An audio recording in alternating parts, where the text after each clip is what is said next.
Global Governance Futures is brought to you from the Global Governance Institute at University College London. This is a podcast about the challenges facing humanity and possible global responses. How does the world hang together? What has gone wrong? And what has global governance got to do with it? To learn more, please visit ucl.ac.uk/global-governance. I've had the pleasure of getting to know Professor Craig Murphy over recent years, and this was a predictably rich and enjoyable conversation. Craig has a colourful history. His early exposure to politics came not from books, but from growing up in a military family in post-war Europe, where the ruins of conflict lay all around and nuclear weapons strategy was a topic of debate at the dinner table. These experiences left him with a lifelong commitment to understanding power and inequality in the world. Craig's work has been instrumental to historicising global governance, pushing back against the tendency to treat it as a product of the neoliberal era. In a time of deepening global inequalities, ecological breakdown, and rising authoritarianism, Craig argues that we have not done enough to rethink governance structures at the global level. He critiques the laudable but misplaced faith in individual action alone to solve systemic crises, and equally challenges the idea that great power diplomacy holds the key. Instead, he calls for dismantling entrenched social and economic structures, while simultaneously building new institutions capable of addressing the profound challenges of our era. There are so powerful, harmful social structures. Structures are systems of related institutions that need to be taken apart at the same time that there are institutions that are at a global transnational or global intergovernmental level that need to be created. This is Imperfect Utopias or Bust Global Governance Futures. Professor Craig Murphy, Professor Emeritus of Political Science at Wellesley College, is a leading scholar on global governance and historical materialism. His research examines inequality, industrial change, and the role of transnational social movements. Zoe Varen and I spoke with him in January 2025.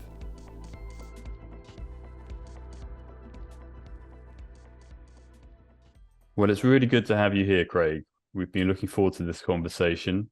Obviously, we're big fans of your work, and we've been involved in a few collaborations over recent months and years.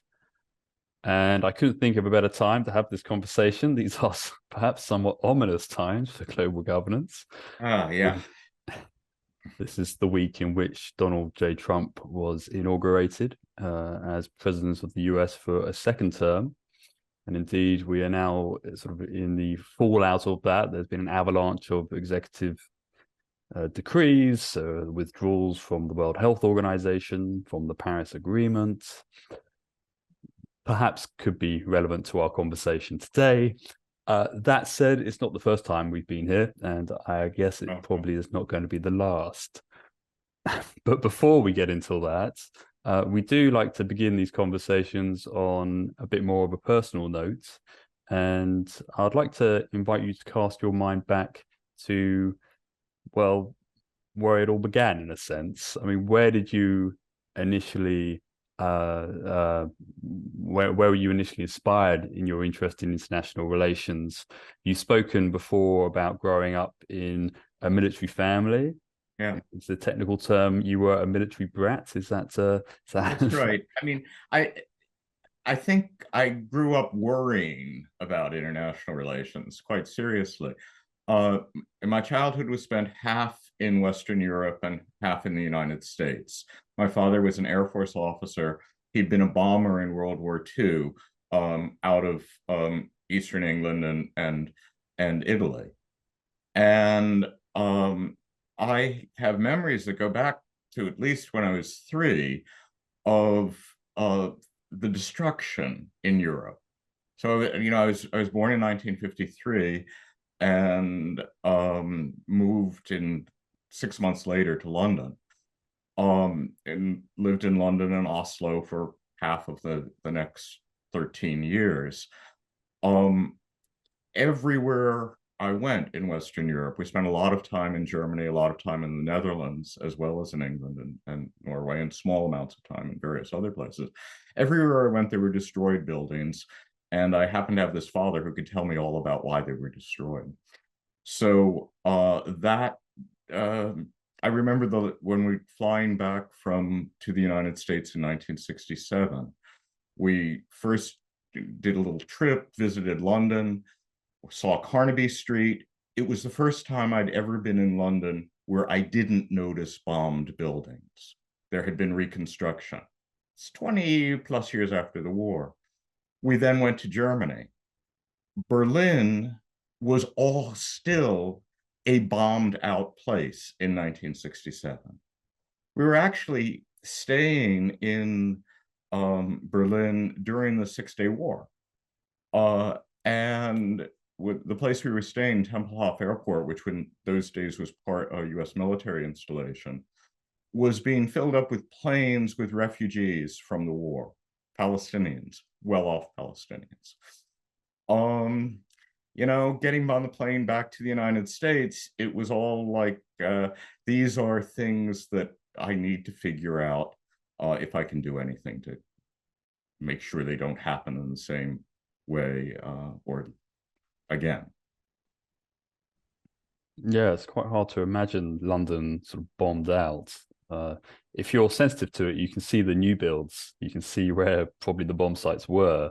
But you have to sort of use your imagination these days. Incredible to have walked those streets and seen those bombs. Well, and the same thing is absolutely true in Berlin. Although, let me tell you, it took a really, really long time and it took a long time for Oslo to look like a place where everything was filled in.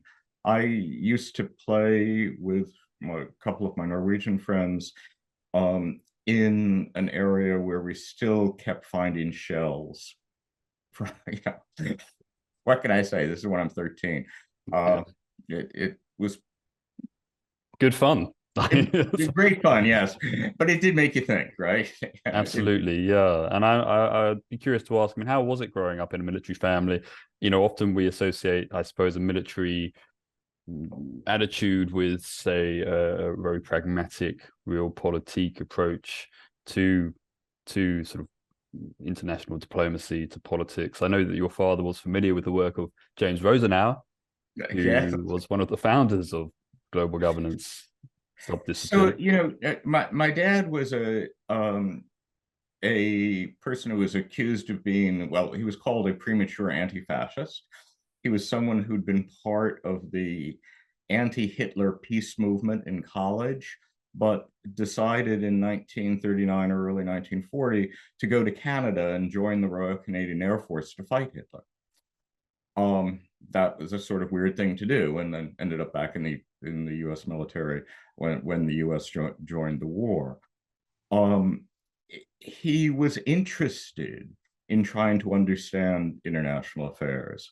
He taught frequently as in the officer training corps that exists at private colleges and universities, and usually just as a guest lecturer, but at West Point and the Air Force Academy, which were the main places I lived in as a boy. And he was a nuclear strategist. Was he a realpolitik person? Yeah, I mean to a great extent, but he was also a bit of a leftist. I'm reminded by one of my friends, Harvey Feigenbaum, who teaches at Georgetown University, whose dad had a similar background. But Harvey's dad was actually a communist when he became a pilot in World War II. My dad wasn't a communist, but he was someone who looked at things through the eyes of someone on the left, and cared very deeply about not just thinking about how we could have a more peaceful world, which is really what he thought he was doing as a nuclear strategist, but also about progressive politics in a broader sense. He was very much an anti-racist. Wasn't a very good feminist, I must say, but hey, what the heck? My mother was. Yeah, I mean, we've done a little work recently on crisis together, and you've spoken about your dinner conversations, which often involve getting into detail on nuclear strategy. Oh yes. And yeah, and the Cuban Missile Crisis would not have been ancient history in the No, it certainly wasn't. I mean, the horror of when my father disappeared from Colorado Springs for to go down to Florida. I mean, I was 9, I guess, maybe 10. It was it was an extremely scary time. Uh, and again, I knew too much. Uh, that was one of those things that was not particularly helpful to the psyche, but probably lets you turn into a good political scientist. Another thing I actually remember is again when I was a boy in Norway, Norwegian television did 2 shows, evening shows, I think in 1966, about the Peace Research Institute of Oslo. And I remember watching these with a couple of other guys who were not Norwegian, but at least one of the people in the group had to be someone who really understood Norwegian well.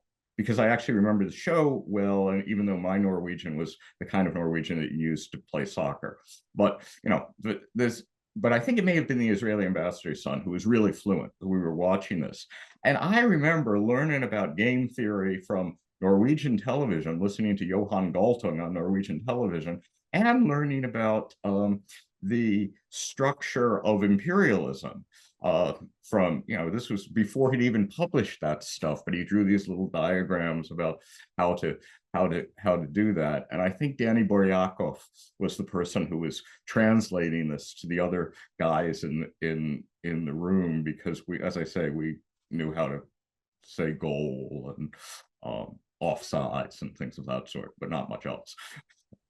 Yeah, I think we're getting a good sense of your eclectic formation, if you will. And indeed, many of these different themes have informed your work over the years. I think your work is really, it has an incredible diversity. It has an incredible diversity of interest and sort of richness in terms of drawing together lateral ideas and making connections. And I imagine perhaps this early experience set you up well for that more synthesis approach, if you will, to trying to make sense and piece together reality. Thank you for saying that. I think I may have just been weird. There you go. That might help as well. Yeah. So, I mean, you got your BA in 1974, and then you moved on to a PhD at University of North Carolina in 1980. So, I was curious to ask, I mean, what was it like studying IR, global politics, in sort of the 1970s on the cusp of the Reagan era of the 1980s? Yeah. How would you describe the political climate of those times? It was actually it was an exciting time. I mean, there was a sense of that there were things that needed to be done. Right? You remember, this is the period of the oil crises, and it's the winding down of the war in Vietnam. So, issues of that sort. And there were intellectually interesting things. I think in the United States, the most interesting work was being done by quantitative peace researchers. And I went to the University of North Carolina in order to use what was in those days big data to try to deal with issues of war and peace. And there was also the guy who ended up being my dissertation advisor was doing systems dynamics modeling, the stuff that, like the limits to growth kind of thing. Really cool stuff, really great sciencey stuff. The other thing that was going on at the same time is you had the research coming out of the dependency school and of Immanuel Wallerstein and the world systems work. And that was also incredibly exciting.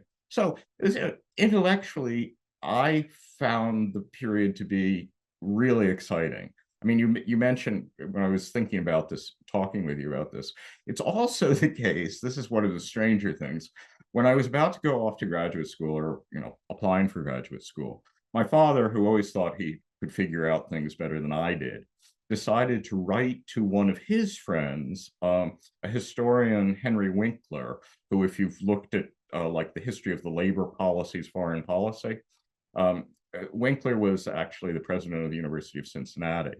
And so my dad wrote to his buddy, Henry Winkler, and said, where should my son go to graduate school?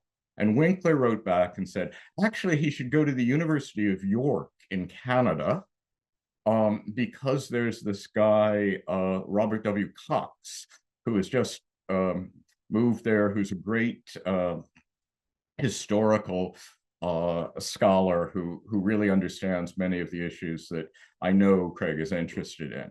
And of course, I ignored that because it was my dad's friend who came up with that, and it wasn't very sciencey at York University, right? So I didn't want to go. Goodness, yes, of course, your paths will cross not too many years later. The Yeah. great Robert W. Cox. Huh.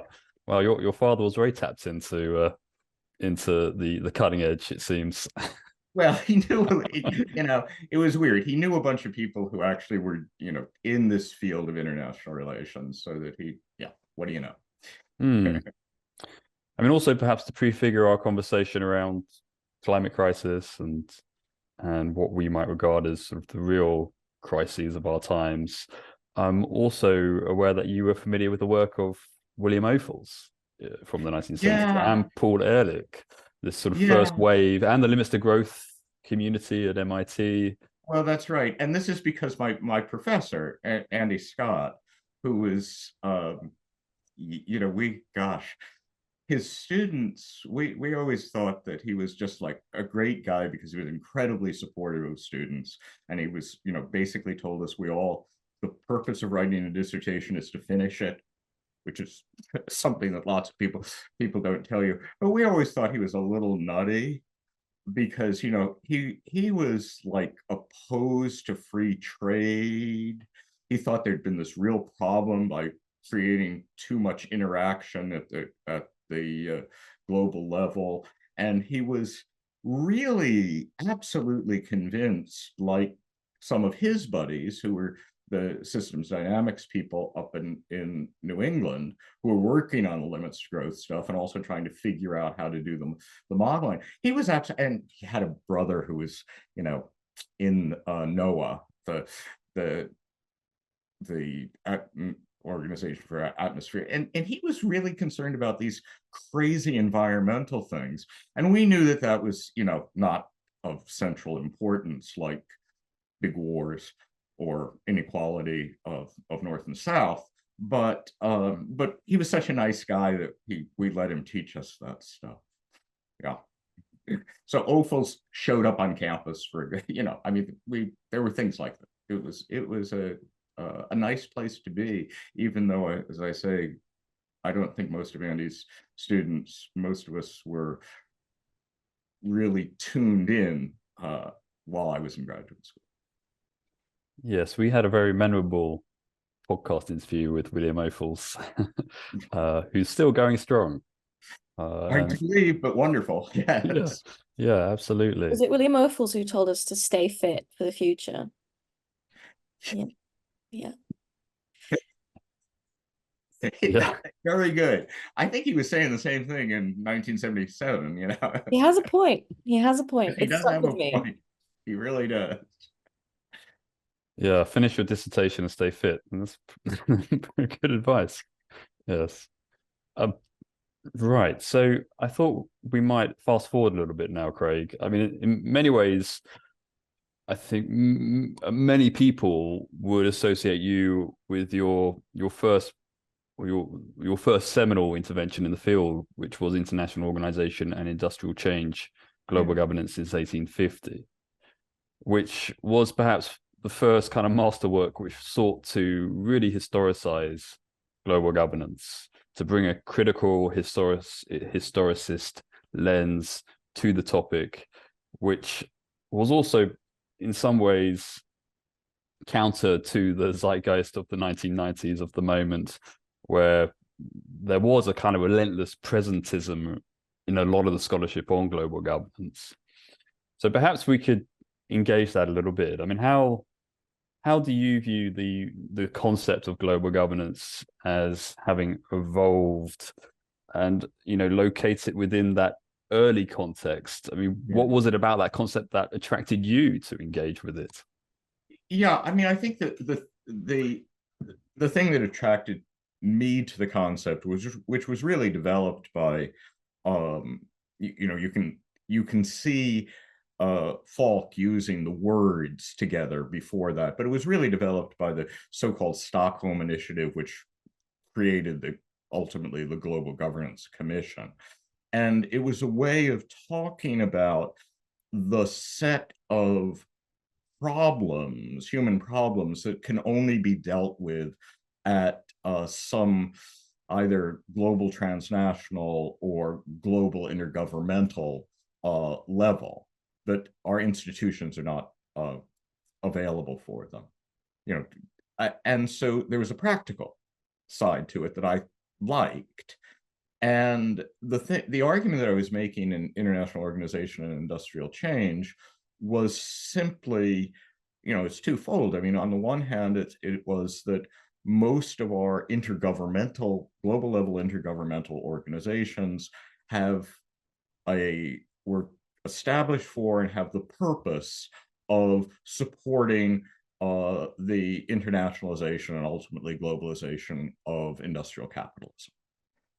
They build markets, So that's, and it's important to understand that, especially if you're going to have this kind of practical concern about this other thing, which is solving global level problems.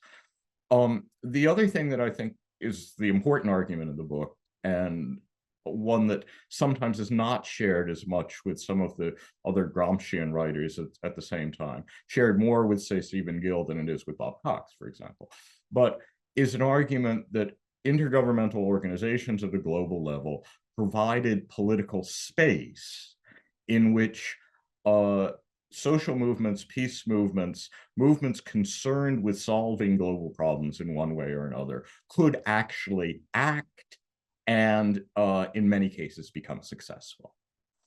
What we've seen since then in the research on global governance from a kind of critical side is we have a much deeper understanding now, however many years later, of many of the flaws or faults or aspects of global governance that really need to be put on the surface to make us understand that the actually existing global governance isn't something wonderful, holy, or anything of that sort. So that's I think the continuing contribution of critical theorists of a variety of sorts. What is, I think we haven't done as well as a set of scholars, is keep reminding people that there are sets of issues that can only be handled by a kind of governance at a global level. There are too many activist writers who I really admire, et cetera, but who see, say, climate change as an issue that can be treated by individual action and by virtuous action, which I'm all in favor of, kind of virtue ethics, but it doesn't work. You have to create institutions you have to tear down some institutions and you have to create some others to make sure that human beings don't dump carbon into the atmosphere. There's another kind of argument which is even more prevalent in the international relations field, which is to say, well, this is really all a matter of the great powers. And if we got the great powers together on all of this stuff, whether it is poverty worldwide or climate change or nuclear weapons, then everything would be solved. Yeah, great powers, my general view is the great powers could get in the way most of the time, but useful to have them in the mix. You have to deal with them. There's no question about that. But you still have to have institutions. If we want to get rid of nuclear weapons, you've got to have institutions at a global level which are monitoring all of the places where nuclear weapons had been produced in the past and monitoring the kinds of things that are going on that could get to the production of further nuclear weapons. That understanding that you have to have institutions built at the global level, as well as tear away a bunch of others, institutions that are already there, that perhaps the field has not been as good at emphasizing in the last 10 years or so, as it might have been back in those glorious days of the 1990s, when lots of good liberals believed that there'd be a new global governance system that was going to solve all the world's problems.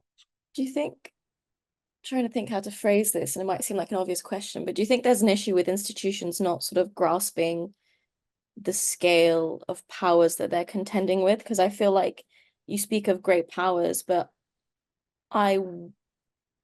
from my sort of like layman's standpoint, I don't really view governments as the great powers anymore. I feel like, especially without wanting to delve too much into Trump, but even before Trump was elected, there's sort of like, we have our technological overlords, and there's talk of techno-feudalism, which again I don't fully grasp the details of it, but they are,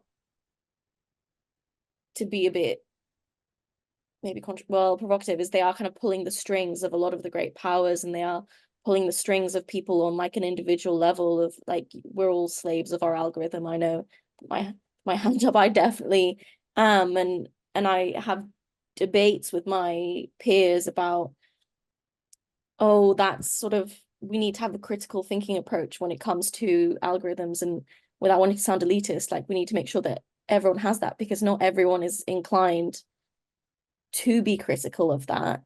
And also it's in the best interest of our technological overlords for us to keep consuming slop and not thinking about what the shift of great powers looks like, to the point where people don't understand what's happening, and therefore we can't build institutions that hold into account. I guess I just wonder how it falls. So I think actually you're right about the general point that you're making, which is, the way I would put it is that there are so powerful, harmful social structures. Structures are systems of related institutions that need to be taken apart, at the same time that there are institutions that are at a global transnational or global intergovernmental level that need to be created.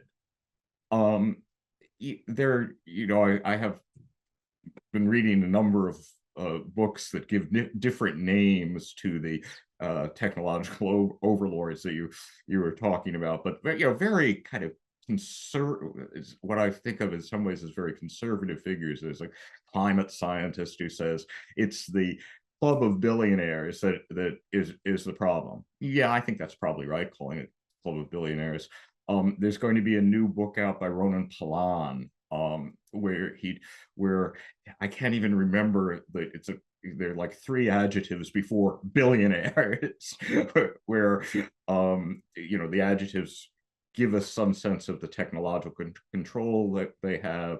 They give us a sense of the way in which the people who really matter are those that actually operate within the law, but that they shape the legal system globally, particularly because of the way the state system operates, with all these different little laws everywhere. They shape the law in such a way that they always win in the end. Yeah, that's right. Those guys, whatever you want to call them, I would probably want to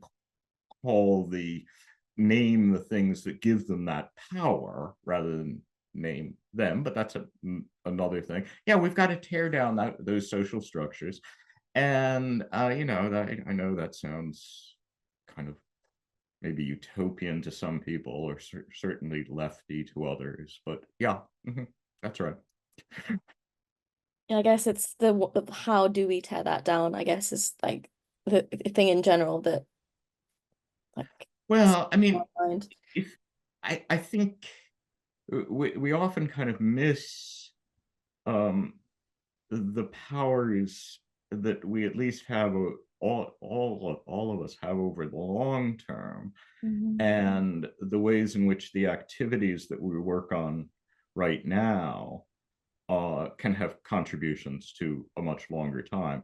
The climate scientist who talks about all the billionaires, he used to live in Southern California, and so he's been writing things like in the Guardian and the New York Times a lot recently. So this guy Peter Palmas, and one of the things, there's many things I like about what he says, things I don't like about what he says. But one of the things that I really like is he talks about time frames and time frames in which that we should be dealing with the global mess, the meta crisis, what everyone wants to talk The about world. it.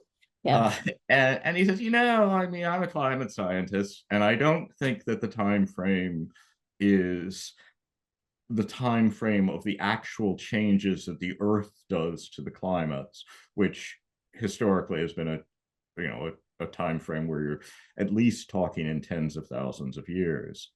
But he also doesn't think it's a single lifetime by any stretch of the imagination, nor does he think, even like Elise Boulding would say, that we should be looking ahead 100 years at all the time, at all points.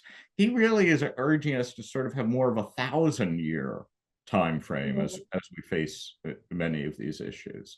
And I think that's right. I mean, as Thomas heard me say a couple of times, I think that the current mess dates more from about 500 years ago than from other kinds of points that one might use, including the Industrial Revolution.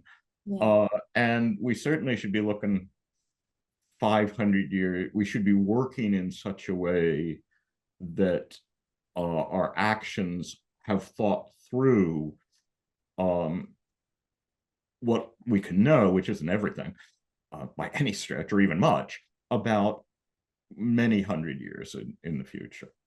Well, so, no, tomorrow we're not going to overthrow the billionaires, but fewer than 500 years, probably. I like that. I hope you're right. I hope you're right. I guess my concern is like it requires people to engage in like those movements to change things. And I mean, I think I went to a talk by Yanis Varoufakis ages ago, and he sort of referred to people as cloud serfs because we're constantly engaging with like, Amazon and Airbnb and tweeting and like we are the can't product, not, right? And we can't right? not. But it's like, how do you be a self-aware, like thinking critical cloud serf? I guess that's my Yeah, I mean, question to live with. I think we do have to figure out ways to.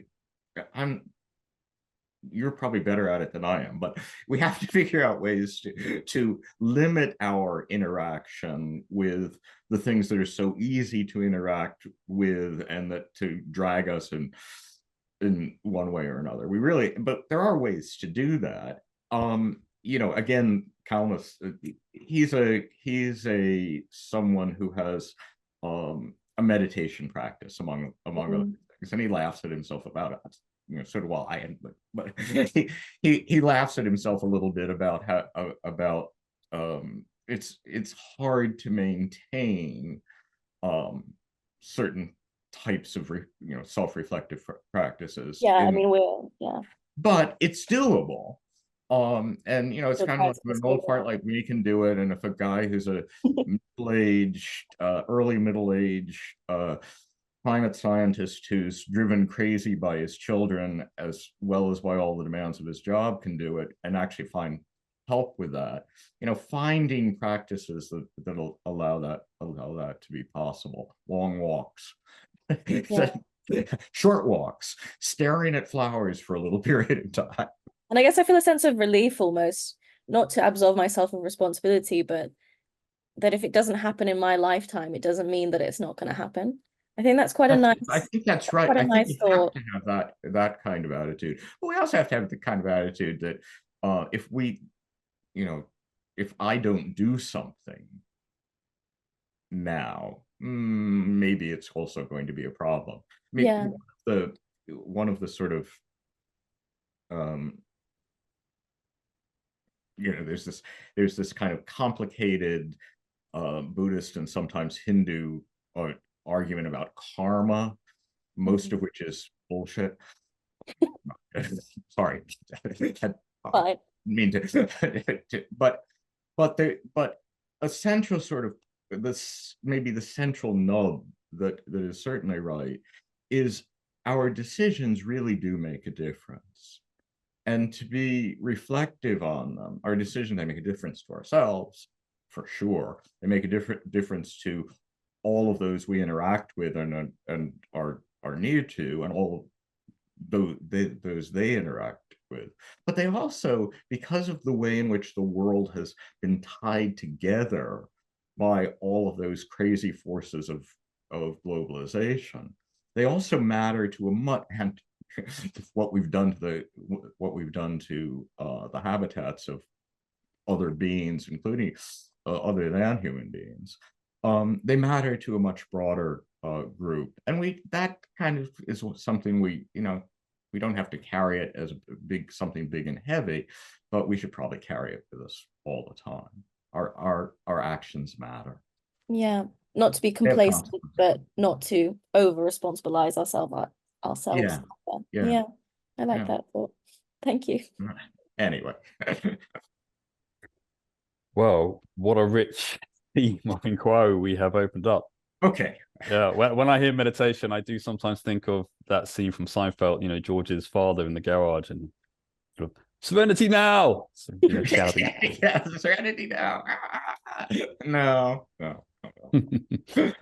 So I would like to circle back to this notion that it really all began 500 years ago. But just before we do that, I'm also curious to ask, in some ways, I kind of view the global governance project now as a project of recovery, that it is in a way to go back and to make sense of what Falk and Cox and others were saying in the 70s. I mean, they were pointing at the biospheric limits and pointing at the potential for nuclear war and saying, there are certain inherent structural conditions within the system which create a tendency towards those sorts of outcomes, and we need to address that. And right, I do think that's right. And there are sort of weird ways where when I reflect back on, so I graduated from college 50 years ago, which is a very long time ago. So that there are all these kind of discussions going on with people who graduated at the same time, and then that leads to thinking about graduate school work.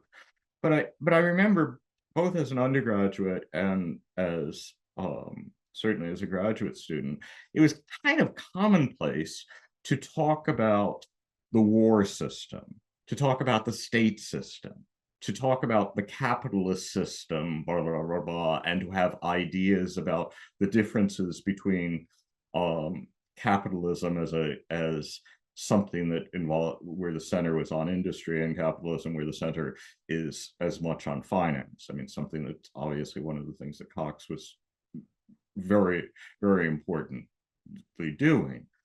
And it's thinking at those large systemic levels.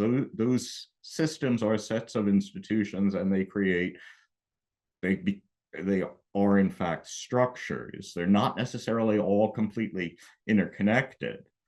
We've got to do that, and that's what Falk was doing. That was what Cox was doing. That was what was in the air and in a set of discussions in the 70s and 80s, which we need I think we need a little bit more of that today. And that is one of the reasons why thinking about global governance isn't a completely stupid thing. Global governance as a tradition of work in international relations isn't something that is just passe or anything of that sort. Going back to understanding how those particular traditions developed and what they were attempting to do is important, because they let us see where the real problems of the moment are. This would be my right. And it is curious, we have the critics of global governance who sometimes consign the concept to the dustbin of history, saying, well, it's just a moniker for corporate governance, and it's really part of the problem, it's not part of the solution. Intellectually it's lightweight, and so on and so forth. But as you say, it has a pedigree which goes back a long way, and indeed the pedigree, in some respects, you could date it to the emergence of this historical critical scholarship in the 70s, which of course then Susan Strange also Oh, became a very definitely. prominent scholar within the field in the 80s into the 90s. I mean, Robert Cox is, conversely, Robert Cox is often criticized as having been too obsessed with economic processes and the critique of capitalism. Yeah, well, no, I mean, sorry, there are other things going on and there are other oppressive social structures other than the production, the system of production. But no, he was not too obsessed with that. Right. And I'm going to try and stillman perhaps the argument I've encountered from some colleagues, which may be relevant to the point you made as to why the field has struggled to really approach global governance as really as a pragmatic response to problems problems which have a cause and effect impact which is at the supranational global scale. That being the case, one would assume then we need to have some kind of response which can operate at that same scale of cause and effect. Yeah. But often what I encounter is this notion that, Cox was naive in thinking that a transnational civil society would emerge and be able to, in a sense, democratize the global political arena. And that project has failed now. And what we observe in many global governance forums is a sort of democracy void, or democratic void, if you will. And so there is, on the left particularly, I've noticed a retrenchment into sovereignty as a protection against depredation by global transnational forces, sovereignty as a protection against the abuse of arbitrary power. And the claim also that sometimes a corollary to that is that these threats are exaggerated. I've also encountered that there is the geopolitical international system will adapt to, rising sea levels, will adapt to the melting Arctic. So I was just wondering, what's your response to this? So on the second part first, which is are these are global challenges exaggerated?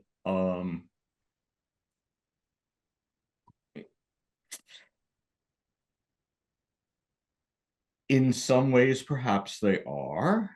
I mean, one of my sort of favorite things that comes back to my mind over and over again was a conversation I had with George Rathjens, who is one of the people who's most social scientists who's most involved in trying to think about dealing with nuclear weapons, where he had a group of us, 15 maybe, certainly more than 8, international relations scholars in a room, and he had us all assess the probability of nuclear war in the next year, right?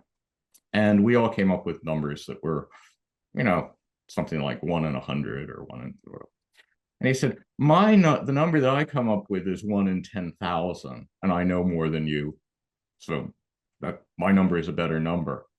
And not because it's 1 in 10,000, but because what the consequences are. That's why I spend every waking moment trying to get rid of nuclear weapons. So we know that there's some big things that have really big consequences. I hope that most of my IR scholar friends realize that global nuclear war will have really big consequences. Maybe they don't. Maybe they say it's not a big deal. In terms of the climate crisis, a variety of institutions will respond successfully to the climate crisis. But we already can see about how well our existing institutions do it. Look up fire and flood, and look up the wonderful national responses, say, of Canada to the forest fires that almost destroyed their oil industry, of what's going on in Los Angeles right now. No,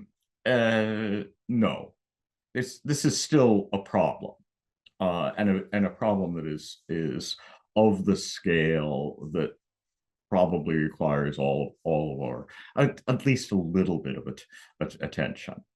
So that's the sort of, yes, the problems are there. Um, I think a lot of people who say that, first off, I don't think Cox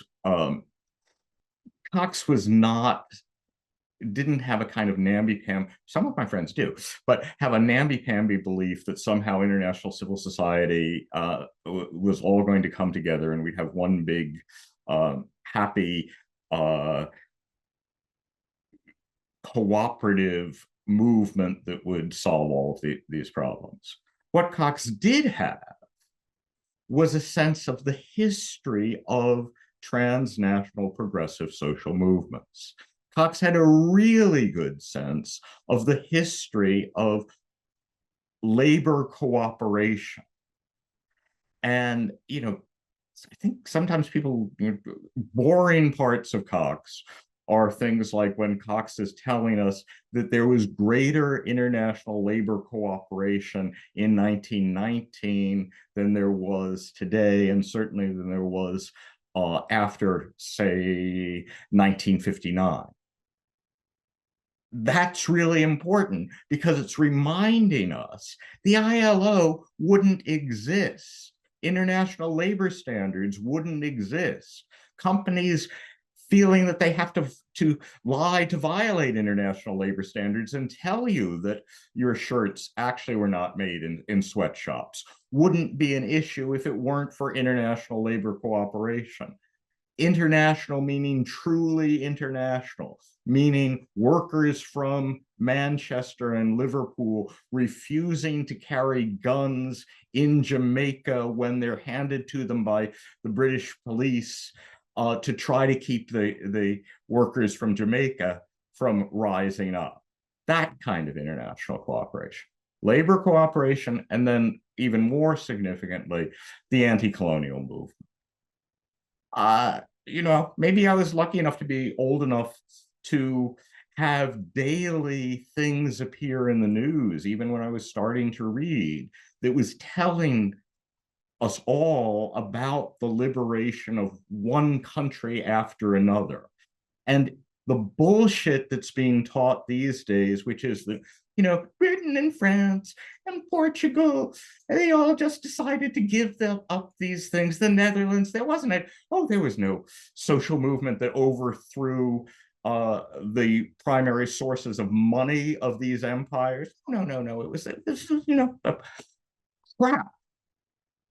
There was a huge transnational social movement with people cooperating from one place to another. It's not idealism. There are historical examples and we can learn from them. Great. Yeah, thank you, Craig. Yeah, I mean, I remember. Again, back to my dad for a second. So right after the Second World War, he was teaching international relations to military cadets at Rutgers University, the same place where Rosenau was teaching. And I happened upon a few years ago my dad's syllabus from that course, which he never told me about. I found the books for it and was trying to figure out why these set of books were all together. And there were 3 or 4 themes, but one of the 3 or 4 themes was decolonization and the anti-colonial movement. So this is 1953 in the United States by a fairly intelligent and certainly guy who thought he was going to have a wonderful career in the Air Force, that when he looked at the world and was trying to tell students what was the most important thing, a transnational social movement was at the absolute center of what he was talking about. And I think that's right. That's the way to look at 1953. Yeah, no, I've just been teaching human rights this week, and the abolitionist movement, the very important phenomena in the 18th century, and no one saw that coming. No, and I do, I have some scholarly friends who like to, in Africana studies, who really like to say, the white abolitionist movement didn't matter all that much. Okay, it didn't matter as much as perhaps as the abolitionists who were themselves slaves. I will grant that, but the fact that those movements were certainly connected and they had global impacts and were in fact global movements is important. And I think that's related to the response you gave to Zaria around how, in some ways, as a historian, you actually go back further than 1850. You're increasingly of the mind that much of this global governance dynamic sort of takes root maybe 500 years ago. And I know that the book Born in Blackness by Howard French has been quite influential recently in your thinking. And I picked up a copy on your advice, and it's a very compelling intervention as to really sort of, it's a powerful revisionist account of the roots of kind of the global economic system really are rooted in the slavery trade of the well, I mean, the argument is that it's chattel slavery on plantations, and it's not a completely.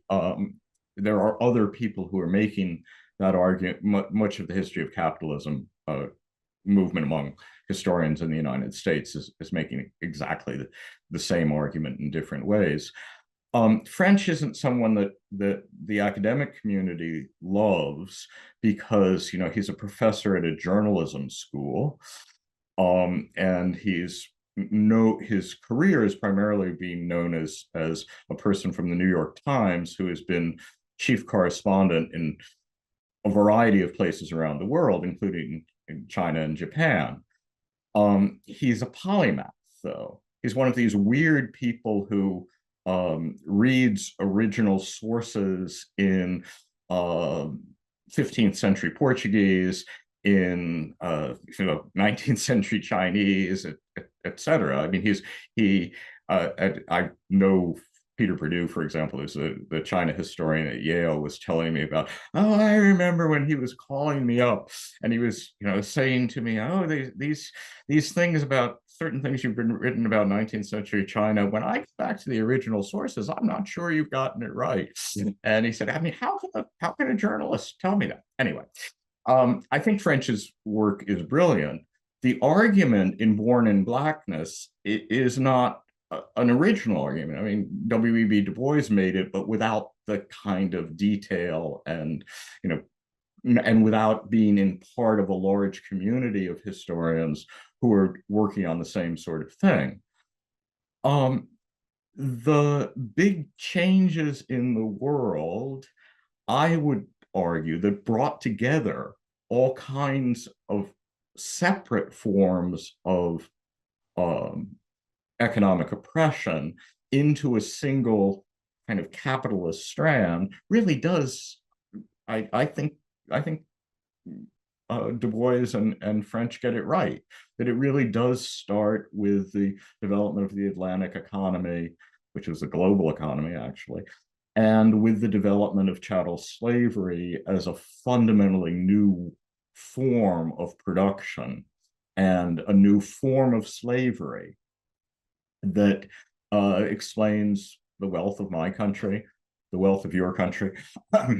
hate to say it. At least the end, which the Industrial Revolution was not understandable without that understanding. And also for all my good Marxist friends, if you read Marx carefully, at different points in his life, he was making a somewhat similar argument. It was starting, the discovery of America was the phrase that he used when he was signaling, and not just signaling, but saying directly, chattel slavery based on race. Yeah, there's some very striking anecdotes in the book, which I think speak to the idea of erasure.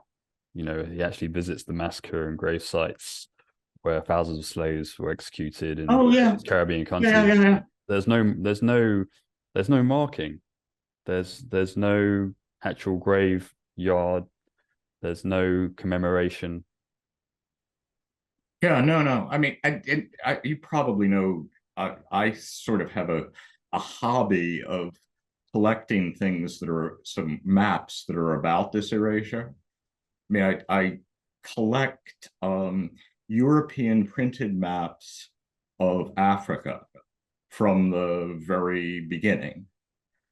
And the earliest European printed maps of Africa, which come from actually before 1500, not very much before, show great and extensive detail of what Africa, what is inside Africa, the cities that are there, the people that are there, etc. Certainly by 1800, all of that detail has disappeared. The rivers have disappeared. If they're shown, they're flowing in the wrong direction. The center of one of the maps that I have, not nearby, but is one where all you have is the little coast of Africa, and then there's text in the middle about the dark, uncivilized part of Africa, all beautiful French text. And, you know, it's entirely, and this is became a hobby because right after my wife and I were married in 1980, we took a winter trip to Copenhagen, and we ended up in a terrible snowstorm, and then in an old map store, and I found one of these really old maps, and I was looking at this, and I was going, oh my God, there's so much more detail on this map from 1500, this map copied by a British guy from a map in Italy, than there is in the maps that I know were there in the 19th century. And Joanne said, oh, you should buy that. And it turns out if you're somebody who ends up in port cities all over the world, which I kind of have, you can usually find an old map store, and nobody wants to collect the maps of Africa. So you can find these things. I've got some really good ones from Java, or bought in Java and places like that. But I have a hypothetical. What's I have that? a hypothetical question that's just popped into my head. It's maybe a bit silly. How do you think global governance would look if all that information you have on those maps that are now forgotten and erased were not forgotten and erased? Like, how different do you think it would look, and what The way? field of global governance, or the governance of the system as a whole, the actuality? Both? Well, I think the field of global governance, for one thing, would, whenever people are asking historical questions about how the larger territories were governed, you'd be forced to be more complicated. That's really just one of the things that would be there. It would be impossible to teach a course on global governance without talking about race. That would be so that would you'd be just considered an idiot, instead of being considered an idiot because you talk about race in your courses on global governance. Yeah, those are a couple of them. The global governance system, I think it would be easier to make or to have people in the global north understand some of the claims in the global south. So one of the things, when you think about climate change, one of the things that the most liberal of policymakers in the north that I know of who work on climate change, if you tell them, most people in the poorer parts of the world, particularly in Africa, think that a fair governance of climate change would be one where every person in the world is given a certain amount of carbon that they could dump into the air. And that, people in Ghana, every person in Ghana would have the same amount as every person in Britain or in the United States. And that would have certain consequences. It would mean that the government of Ghana wouldn't have to do anything for quite a while about climate change. They could, use some fossil fuels or whatever, because the average person everywhere in Africa uses puts a minuscule amount of carbon into the air. Americans would have to reduce their amount of carbon by 9/10. That's just what it is. Canadians, Australians, we are the three worst in the world. I mean, all my Canadian friends, Australian friends, are not as superciliously think of themselves as wonderful and moral. Even my Canadian friends do. But the idea that they would have to live on 1/10 of that's what's fair, and that's what the governments of most people who govern most people in the world consider fair. I mean, I had a discussion once with John Eikenberry where I sort of presented this to him, and John said, Frank, no one would believe that. No one would believe that that's a measure of fairness. And John's a real good liberal guy, but that would be different. It would be the case not only in the field that would be the first thing that everybody would be thinking about, the scholars, but it would also be the people in governments as well. They'd be going, oh God, if we're going to have intergovernmental agreements that actually work on this, that's the kind of levels that we need to be talking about. I guess it's the thought of being uncomfortable is so unbearable that you couldn't possibly engage with it. It's really interesting. I actually, for some strange reason, that's made me think of a book I think I read when I was like 12 or 13. It was like a dystopian young adult book, and the premise was that everyone had carbon rations, and like they ran out of their rations really quickly, and then the whole black market develops. I read it ages ago. I don't even know if I still have it, but it's interesting that in that frame it's posited as a dystopia, like, oh no, it's terrible, we have carbon rationing. But then I guess because it's a young adult like children's book, they wouldn't necessarily. No, it's a great. I mean, it's a great premise, and whoever the author was, I think, was really smart, because it's a kind of premise that needs to be explored. Again, my friend Helmus, one of the things that's really cool about this guy is that he's nuts in lots of ways. He meditates and all that sort of things. But one of the things that he and his wife have done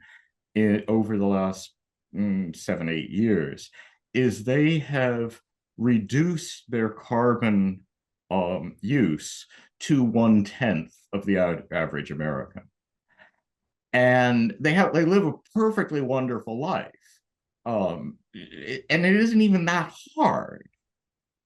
He's done stuff that sort of details how that's done. There's a lot of public transportation. Not the house gets hot and cold. If you don't adjust the temperature quite as much, you wear more sweaters. You don't fly. That for me, that would be like the most difficult thing. Although I'm trying to work on that a little bit. It's perfectly possible to do. It isn't inherently a dystopia, but it's where the mind should probably be thinking. And I do think that if we actually thought as scholars and students of global governance, as if we thought from a place of knowledge of much of the world, like knowledge of Africa, we would be thinking that way. Yeah. So I might jump in here. The quote that comes to mind is James Joyce: "History is a nightmare from which I am trying to awake." And I think a lot of people feel that we are in a very difficult situation, and the historical record, is there's a real reckoning there to be had, one that's important. Where does that leave us today?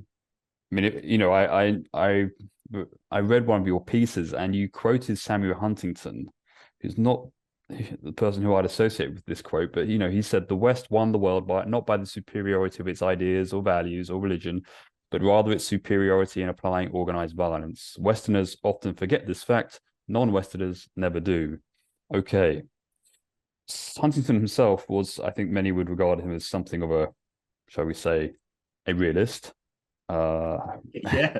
Yes. Now, what I wanted to ask you about though is because you've done some very interesting work looking into, shall we say, sort of the paradigms of the age. So you have a piece, I can't remember who your co-author was, but it's about the ideas of George Sorel, and it's around mythos and consciousness and collective Yeah. action.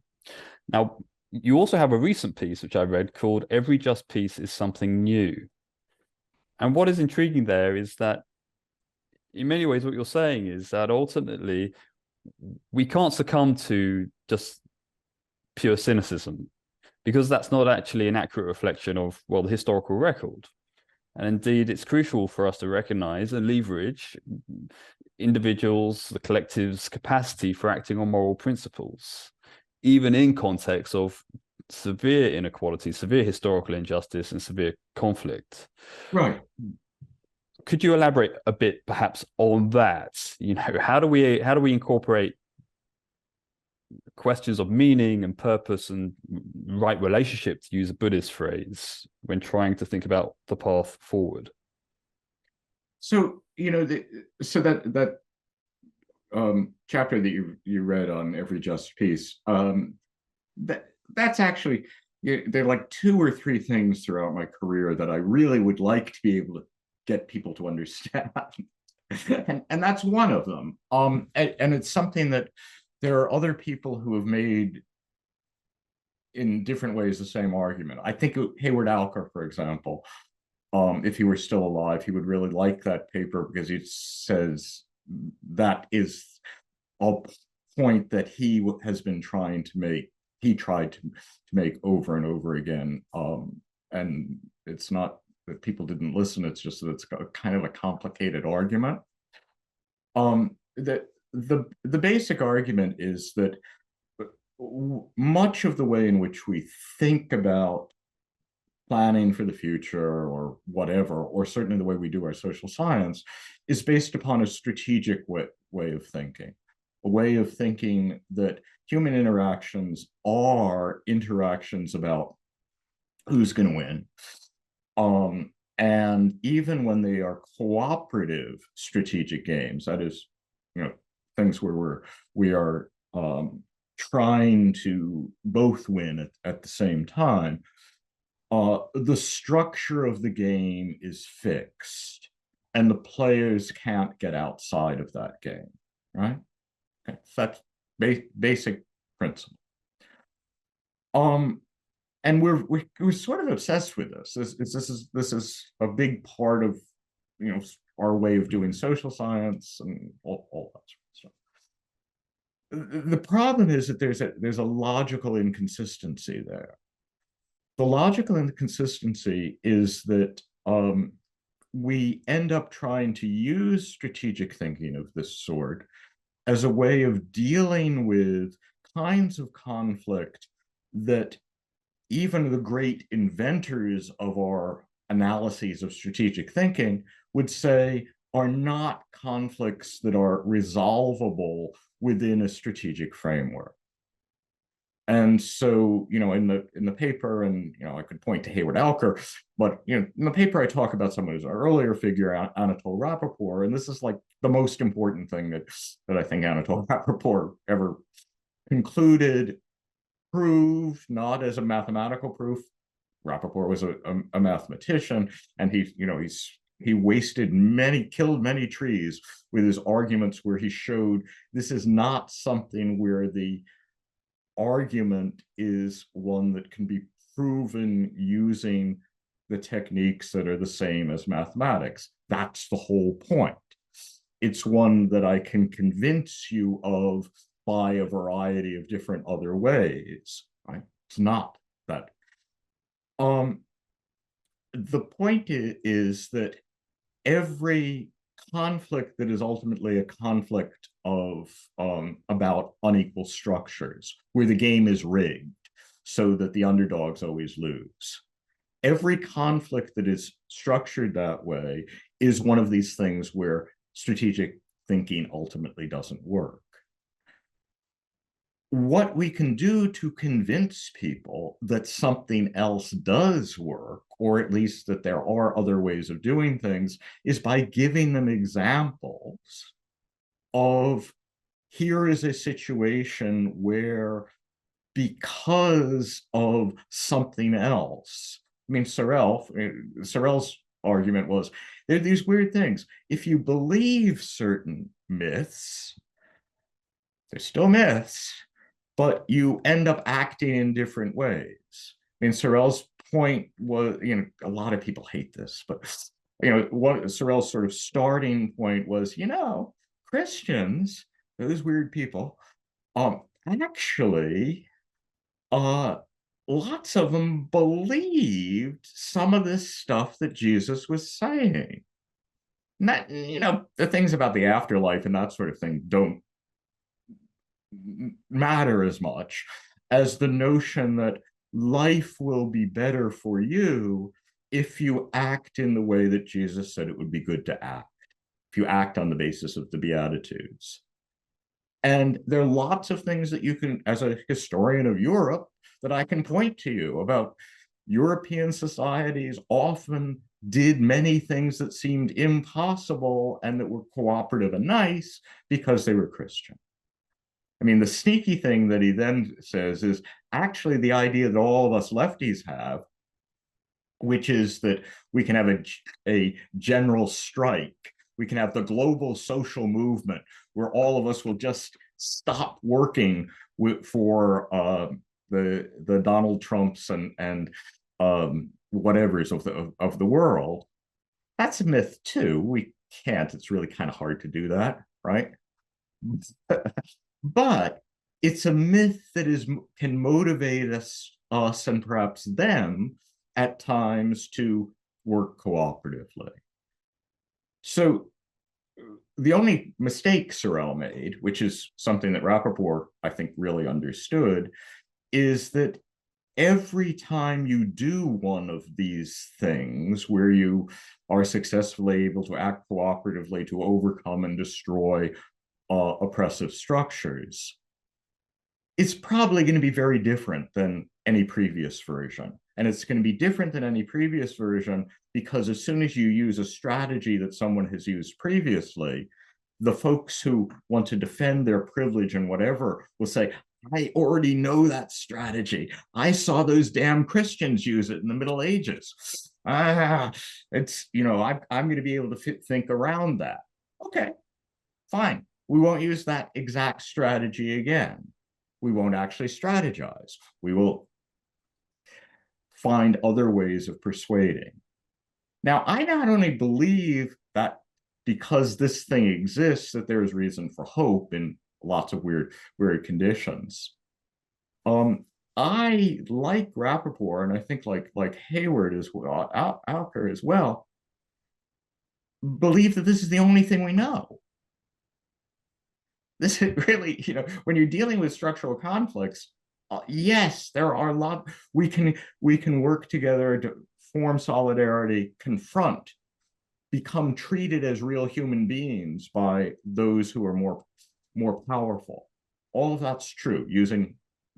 But when we then are in that situation of what do we do after the confrontation?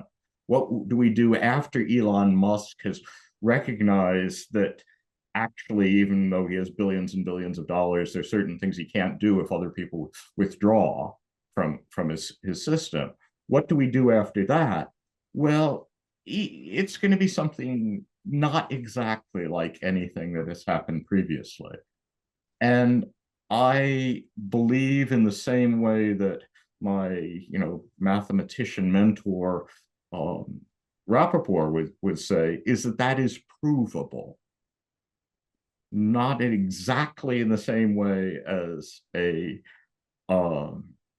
purely mathematical proof, but simply because no one can point to any other strategy, any other system of acting that has historical examples of it working.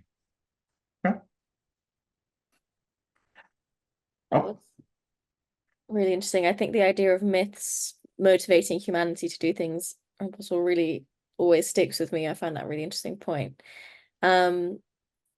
What myths do you think would be helpful for young people entering the field of IR today to tell themselves when, like, dealing with the world that they deal with? And I feel like you'd have an interesting perspective, because I wonder if growing up so near the end of the Second World War and like the anxiety that must sort of pervade that time, if you can sort of relate in a different way to maybe the anxieties that we're facing with like global uncertainty today. Like, what would your I think I advice can. be? I mean, I think in different ways. Certainly, I remember at one point, just breaking down and crying in front of my parents when I was 15, talking about the prospects of nuclear war, right? Because I kind of, as I said at the first part, I saw and remembered the consequences, some of the consequences that were visible when I was a childhood of something less than that. So I think I can relate a bit. What myths? Well, You don't have to phrase it like that if it's unhelpful. I don't think they're myths. I'm a great believer in trying to do the things that science allows you to do for a variety of reasons. One of them is that scientists are really good at not clinging to any. I mean, if they're good scientists, they're good at not clinging to some particular idea. This is the thing that's going to save us. This is the way the world actually works. Or if you're going to be a good scientist, you have to be able to drop your favorite theory, whatever. So there's a kind of discipline associated with science that I think is worth doing, not only because it lets you drop things and that sort of thing, but also because if you actually spend a lot of time trying to do that, you can see where there are certainly aspects of ways we human beings have to deal with one another and must deal with one and want to deal with one another that can't fit within a framework of science. Now, that doesn't mean that I'm going to tell you should go out and become, adopt some particular religious perspective or anything of that sort. Whatever. Happy if you do. But it is to say, doing scientific work, which is somewhat different than just doing critical work. Doing critical work is pointing out where all of the flaws are in whatever it is going on. Doing scientific work is actually trying to say, okay, I'm trying to figure out what actually causes what, and that's a somewhat different thing. But it's also adopting an attitude that I can drop in any of these things. So doing scientific work, I think, is important because it lets you see that there is a world that cannot be dealt with by science. Something that I think a lot of our critical people who are just concerned about doing critique never quite figure out. They know science is bad, but so doing scientific work would be one of the things I would say. The other thing is to have a life that's beyond the work of your field. I'm probably have spent too much time in one way or another being a social scientist concerned with north-south inequality and international organizations. I'm happy I spent my time on that, but I see people who are have had slightly better lives who did more different kinds of things. It's always a good idea as at any stage in your life, but particularly when you're young and you're even worried about things like, oh my God, will I ever be able to make a living doing this? Which that's a really good, it's a good idea to have other alternatives and other ways of imagining your life. Imagine there are many different things that you can end up doing. Your life can branch in many, many different ways. Spend some time thinking about all of those different ways. think of what it would be like if you decided to become a baker. You know, or I didn't do enough of this. I mean, when I was in graduate school, there certainly was another life where I could have become an environmental lawyer working for government agencies in what was then my home state, Colorado. And I would have had a wonderful life, and I would have been able to do all kinds of great things and use skills that I'm good at arguing, you know, all kinds of skills that I'd already developed at that time. I probably would have had a better life, not that if I did that, but if I'd spend more time thinking about it as well. Okay, I guess that's it. They're not myths, they're alternatives, right? Yeah. Yeah, thank you so much. That's a lot to think about. I've really enjoyed this conversation. Thank you so much. Well, I've enjoyed it too, because both of you ask, you know, questions that interest me and all of that sort of stuff. And you're both very kind to me. Oh, it's been a great conversation. Thank you, Craig. Very, very rich and deep waters, I think we waded into, and also fun. And I'm going to drop another quote. It reminded me of there's a Robert Frost poem. He says something like, "Work is play for mortal stakes."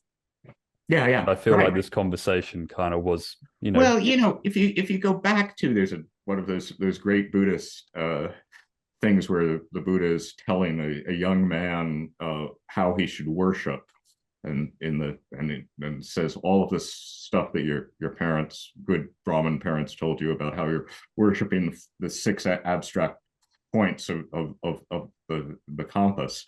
At a certain point, there's a point where he's telling people, oh, you should in this direction think about the people you work with, but it's also the people you play with. And it's like, oh, he mushed those two together. Well, that's probably right. That's a great note to end on. Thank you, Craig. Thanks so much. Great. See you later. Thanks for tuning in to Imperfect Utopias or Bust, Global Governance Futures. If you liked this content, please do leave us a comment and subscribe. If you're new to the show and you want to get a list of our favorite books, other resources, listen to past shows, and to join our community, go to ucl.ac.uk/global-governance.